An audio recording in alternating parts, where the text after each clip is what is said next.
बच्चों टॉपिक हमारी क्या है? भिन्नों का भाग, division of fraction. Very good. भिन्न क्या है? भिन्न एक पूर्ण संख्या का क्या होता है? भाग होता है। Fraction is a part of a whole number. ठीक, आइए एक एग्जांपल इसको हम सरल करते हैं, कैसे भाग देते हैं बेटा। जैसे आपको दे दिया गया 3/4 भागे 1/4। गुणा करना आप जानते हैं? बिल्कुल। हाँ, जिस बच्चे को गुणा नहीं आएगा भिन्नों का तो वो इसको सरल नहीं कर पाएगा, भाग नहीं दे पाएगा। ठीक, इसके लिए एक फार्मूला है। मान लीजिए कि पहली भिन्न आपकी a/b है, दूसरी क्या है आपकी c/d है। तो इसका करते क्या है बेटा, ध्यान देना। पहली भिन्न को ऐसे ही लिख देंगे, भाग के स्थान पर गुणा करेंगे। आप इसके बाद क्या करेंगे, जो दूसरी भिन्न है c/d, इसको क्या करेंगे, पलट देंगे। क्या देंगे? पलट देंगे। तो d अपान आपका c हो जाएगा। इसको क्या करेंगे, हम सिंप्लीफाई कर देंगे, सरल कर लेंगे। चलिए देखते हैं बेटा।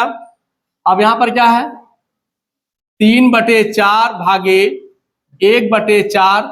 अब करना क्या है, दूसरे स्टेप में पहली भिन्न को ऐसे उतार लेंगे। अब गुणे के स्थान पर क्या, भाग के स्थान पर क्या होगा, गुणा। अब यह भिन्न क्या हो जाएगी, पलट जाएगी। तो क्या हो जाएगा, 4/1। अब इसको सरलता के साथ काट दीजिए। 4 एकम 4, 4 एकम 4।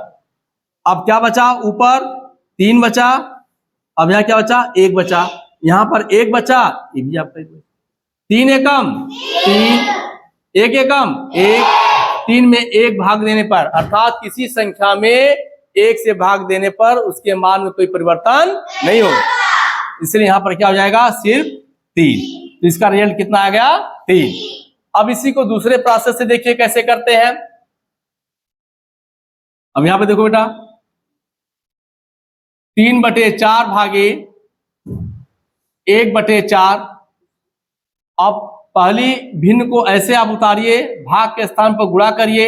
अब इस भिन्न को पलट दीजिए, 4/1 हो गया।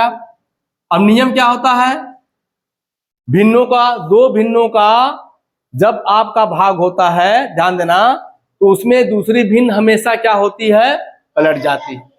और गुणा करते समय क्या होता है, इसमें क्या, अंशों का आपस में गुणा कर देते हैं, हरों का आपस में गुणा करके भाग दे देते हैं। तो इसमें क्या हो जाएगा, 3 और 4 में गुणा और 4 और 1 में गुणा। 3 चौके 12, 4 एकम 4। अब 12 में 4 का भाग दे लीजिए, 4 एकम 4, 4 3 12, कितना आ गया, 3। ये आपका रिजल्ट हो गया। तो दोनों विधि चाहे जिससे आप इसको लगा सकते। तो इसी प्रकार आप दूसरी सवाल हल करेंगे। ठीक, दूसरी सवाल देखते हैं।